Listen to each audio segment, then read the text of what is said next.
Hey, I know this is a very unusual area for me to be giving a book review, but here I am. I feel like lately I have not been reading some good books, and I mean books that have really thrilled me and made me very happy. It's just been a while.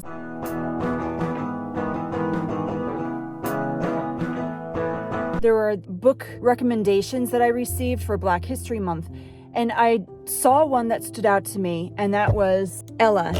This is based off of the life of Ella Fitzgerald, who I think is the most amazing singer that has ever been. Her voice is unique. It is so beautiful.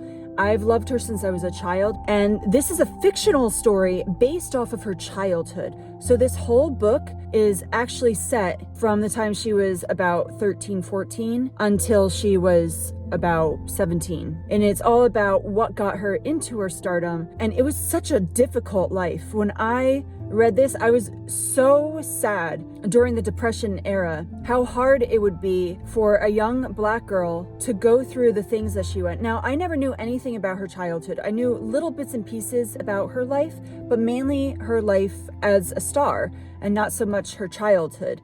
It's hard. Even though this is such an amazing book, there are things that if you have triggers, I'm going to warn you, this book has sexual abuse, but it does not describe anything. She did so well of keeping it to protect people like Ella. There is some physical abuse in this. It's hard to say because, if you know anything about her childhood, then you'll understand. But if you don't, I don't want to give it away. It was beautiful, but really sad. And it gives you perspective of how a young Black girl would be treated on the streets, even in New York City. And what I didn't know is she actually was very into dancing. She wanted to be a dancer before she became a singer. So this focuses so much on her love for dancing, and especially the Lindy Hop.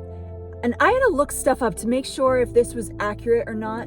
And from what I could tell, her research was very well done, and I barely even touched the surface. So I highly recommend this book. I don't recall if there's any bad language. I think they did really well. There was one case where the use of the N-word was used, and it's done specifically to show the hatred towards what she would have endured. But I don't remember it being throughout it. I just remember one instance. So definitely read this if you get a chance. And I feel it was so respectful of Ella. In February and March, I started this one series, A Darker Shade of Magic. My sister-in-law loves this series. This is her copy that she lent me. I decided, okay, I had it for over a year sitting, waiting, and it's not something that I actually really wanted to read. I decided, at the time, I had finished all my library books. Well, I guess I'll start it. This book in particular was excellent. This is the first book. I really enjoyed it. It was about these two people mainly. This is Kel, and he has some sort of special magical ability where he's able to travel to different worlds, different Londons, as they say. He's from Red London. He goes to this one area that's Grey London where he doesn't see any magic. It's just our normal London, it would be. And he comes across this one woman, a very young woman, and her name is Lila. And Lila, she is a thief. She is known for stealing things. She goes undercover, and she really loves to just have adventures. She wants to be a pirate. She wants to sail the seas. She wants to explore. She wants her own pirate ship. And so this book talks about their interactions. It talks about magic and how they have these little trinkets in order to go to different worlds. But there are only two people like Kel. The other one's name is Holland. And Holland is in White London. But Kel has this brother named Rye. We find out right away that they're not blood brothers. Kel was pretty much adopted by the king and the queen. So he's like a prince, but he's not compared to Rye. It was just fascinating to learn about the different worlds, to learn about what type of magic exists in each world. There are these rulers in White London that are awful people, and they're after a specific thing. And so Kel and Lila get caught up with that. So this book was great. I really enjoyed it.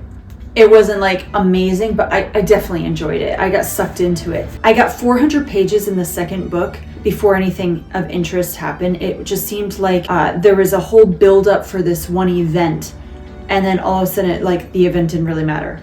So I was just really let down by the second book. And then the third book, it was better than the second book, not as good as the first book. The third book, it's like suddenly they talk about some random character that doesn't even matter, and it's very brief, and then there's just things that happen where I couldn't attach myself to the characters, and I did not like Lila in the second or third book at all. I felt like there was no growth in her. There are some things that you need to know about this series. So I went into this blind. I had no idea what it was going to be about. So if you have triggers, like if, for instance, there are little bits of romance portions in here, they're not strong and heavy, but they were things that I like to have a clean romance. I don't really want anything that explicit. I don't want to know what's going on behind closed doors. Maybe I'm like that because I just don't feel like, to me, that's like reading pornography. I'm not into that. Is a little bit of language in these books. I think in this one in particular, there was like one or two words. In the second book, it's like there are a whole bunch of words. And then in the third book, there are a few words. I don't like swearing in books. I understand people can write however they please. It's just not my thing. That's probably why I stick to a lot of Christian books. These books could have been better written, in my opinion. There is another book that I originally wanted to read, actually, which is a standalone, but I had no idea what was going on, and I know Lila's in that book, so I have to reread. I had started it, and then my sister-in-law said, hey, I think it would be better if you read that book I had lent you, and I was like, oh yeah. So that's actually what got me started in this. So maybe I'll like the standalone book. The way this series was, I feel like if you're gonna write about a magical world, talk more about each world, bring them to the worlds more often. Don't stick in one world for too long. And also, if you have like special magic that no one else has, let's see more of that. I feel like we hardly got any of that, as if these other people that had sort of magic abilities were like way more powerful than people that are supposed to be known to having the best, most amazing magic ever. There is, in case you also don't want to read about it, there are gay characters, maybe bisexual characters, with some romance instances. Again, I didn't expect that. I'm just letting you guys know. This book, like I said, was the best of the three. I was just really let down. And I'm sure a lot of people love these books. So maybe it's your thing, not my thing. If I read any more books like this, I'm probably going to be disappointed, but I might give some a try, but there are some that I'm going to steer completely away from. I have some books on my Kindle app that I had been reading. This is actually my husband's tablet. We've had this a very long time. Definitely over 10 years we've had this thing. I do have some books on here that I read. There is another series I've been reading actually to my entire family. It's the Wing Feather Saga. I just finished the third book. If you don't know what this series is about, it focuses on a family, specifically the young siblings in the family. You have 3 children. They're pretty young. I'm trying to remember how old the oldest is. I think he's like 11 or 12. So they're probably all about like 2 years apart or so. They live on this one place, this one village, and they're looking really forward to this one festival that's going to happen. But there are these creatures, these things called fangs, and they're like lizard creatures. And the first book I actually did not really enjoy. My kids laughed. It was very silly. I feel like a lot of the names were so made up and so ridiculous, and so like, where are they coming up with this thing? Like even the names of some of the places, you're like, this is terrible. So the first book I didn't enjoy. The second book was really heavy and really cool. Some of the stuff that happens in the second book, I was just surprised about. I will say this series, even though it's aimed for children, it has to be like older, middle grade level. There's a lot of violence in this series, and I was surprised. My 2 oldest, they're older teens. So my oldest is 18 and I have a 16-year-old. So it was fine for them. We could understand a little bit better about that. But this third book, so I'm trying my best to summarize just what the story is about. But the third book, we are now in a different location, and there are a lot of things. It's hard for me to say what is going on because I don't want to give things away if you haven't read this series. I felt like you could understand the emotions so much in this. I even shed some tears as I read the end of it to my family. It focuses mainly on the two brothers in this book, but you also have their mother who is doing her best to move on. We learn right away in the first book that they don't have a father anymore. He had died. She is trying now to move forward with her life. They are in an area that she had grown up in. The kids are now entering a school there, and they have to deal with a lot of bullying. They are outsiders. They don't look or act the way people expect them to. I felt it was well written. There are situations that happen in it that were very good. There's also another story that goes back and forth between this story and a character that you are introduced to earlier on, who now is shown up again and who has to overcome a certain situation. And she does her best to do so with help from others. And she was good friends with the firstborn from the siblings. He inspires her. This is a fantasy story. It is very fun. There's a lot of conflict. So I'm going to start the fourth book. I actually am waiting for it to arrive. I got it for free. The fourth book I got from Barnes & Noble's online for free because I had so many points and I had gift cards. It should arrive in the next day or two so I could start reading that to my family. I definitely love the third book. I think I like the second book better, but the third book was right on par with it. So I do think this is going pretty well, this series, and I'm really looking forward to the final book, the fourth book. There's another book that I read that I just finished called The Chain. This book was actually on my to-read list for several years. I kept looking at it at the library. I'm like, no, I'll read it later. And I kept putting it back. And finally, I'm like, you know what? This has been on my to-read list too long. It was actually the oldest on my to-read list that I had on Goodreads. And I was like, yeah, let's just finally do it. So The Chain is a very hard book to read. The whole idea of The Chain is right away a woman is called and she is told that her daughter has been kidnapped and she has to obey a set of rules. And you find out that in those rules, she has to now kidnap someone. If she does, and if she gives a certain amount of money, they will set free her daughter. It's just this chain of, like, you have to do this and then they have to do it and then they have to do it. So, you know, the worst thing that could ever happen to you, and then you have to do it to someone else so that they go through that same thing. It is awful just to think about the fact of that whole idea. And I have a hard time with this book because I know books inspire people. And I know books can be made into movies that inspire people more to do things that they shouldn't do, because I have followed true crime stories for years and years and years, and so many of them will be like, oh, well, I got an idea from this thing and then this book and this movie. It's just awful when you read things like that. So I really don't like this book for that reason. I think my problem with this book is it didn't work.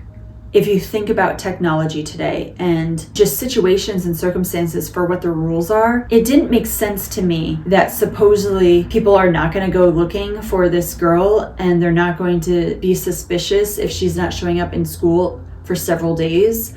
They're not going to come visit or check up on you. Like, you have, as a parent with 2 high schoolers, they have a set amount of days that they're allowed to be out of school.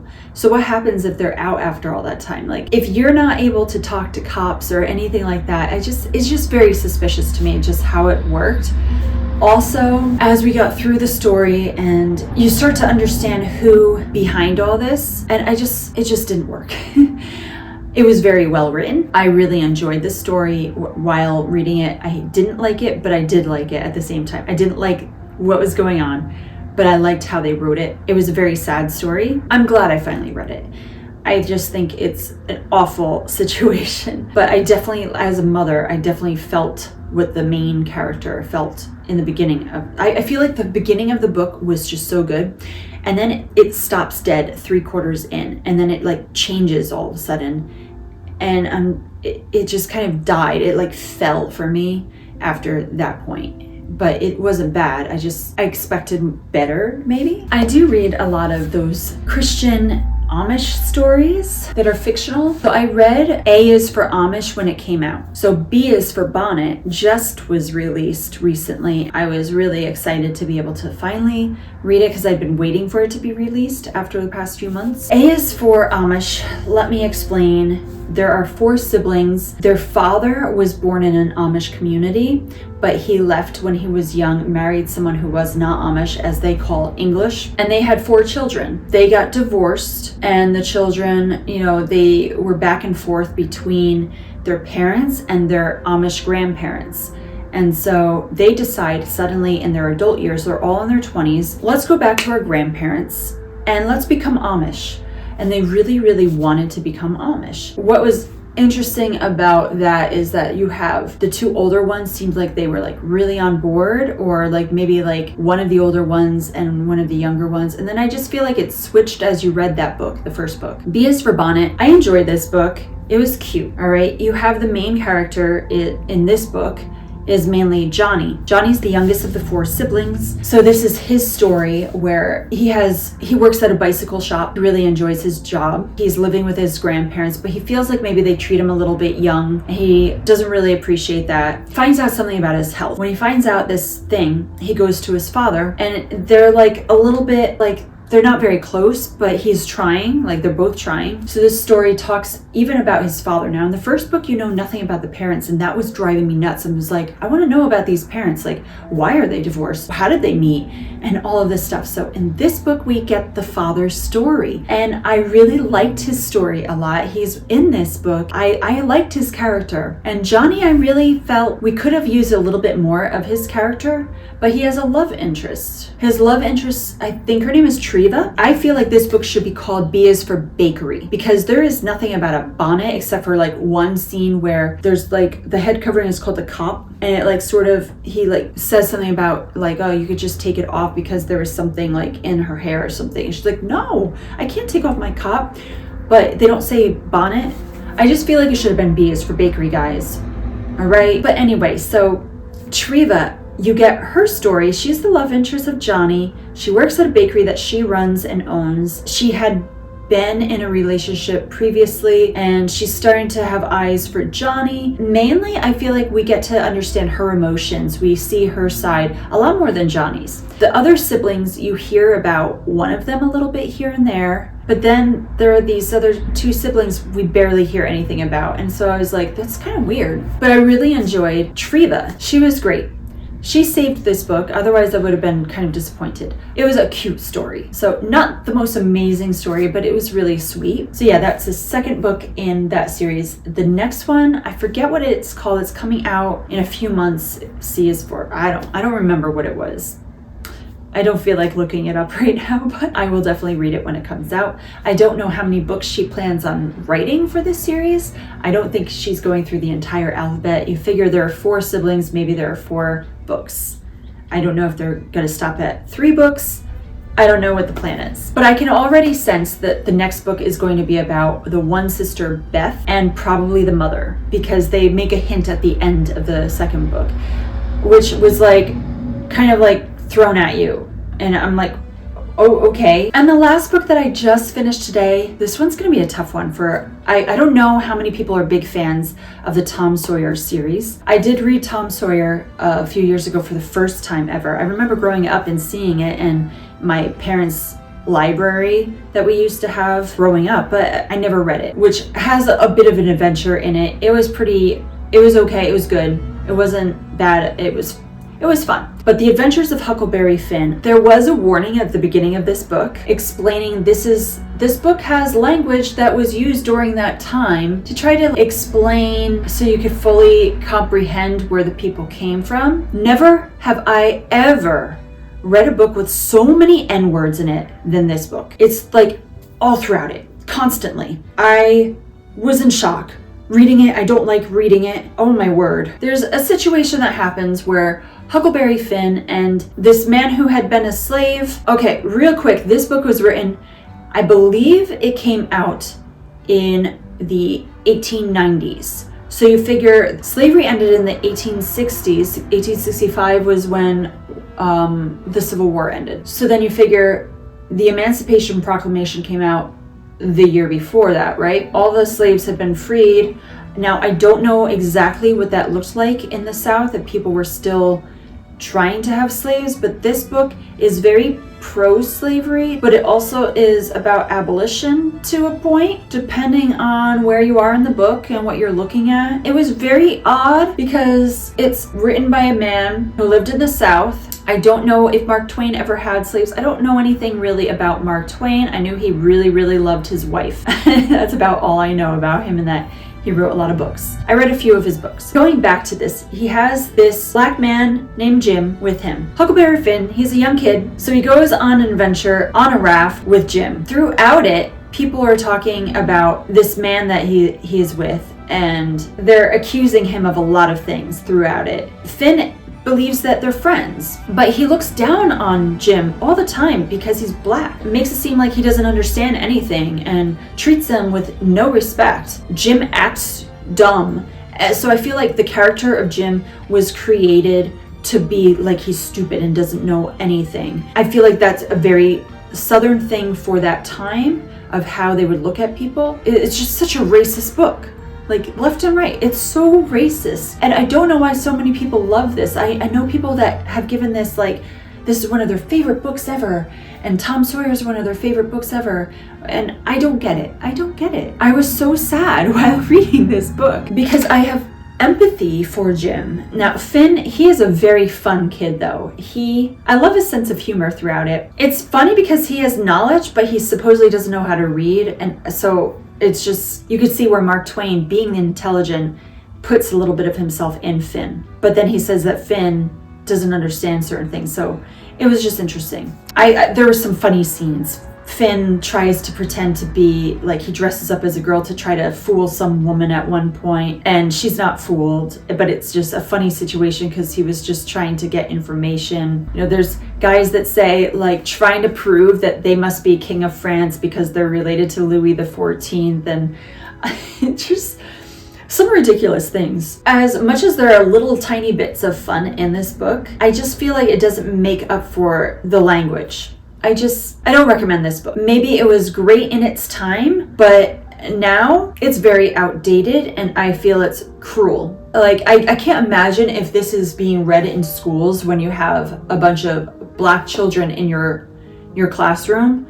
It is demeaning. So I understand that it was a book written in its time period with a sentiment, but there is a form of abolition in this book. Finn is afraid to be looked at as an abolitionist. I feel like I need footnotes for this book, or I need someone to describe things for this time. I just didn't like this book. Great writer. The conversations are very interesting. I don't know, have you guys read this? What do you think about it? Anyway, I've been talking a lot about these books. I hope that you have a wonderful day. Thanks for sticking around. I know this is a long video. I went for a long walk before I finished the book, before I came home. My son is sleeping. So yes, I'm glad I'm able to talk about some of the books that I finished. I just started a book yesterday as well. Usually I read like 2 to 3 books at once.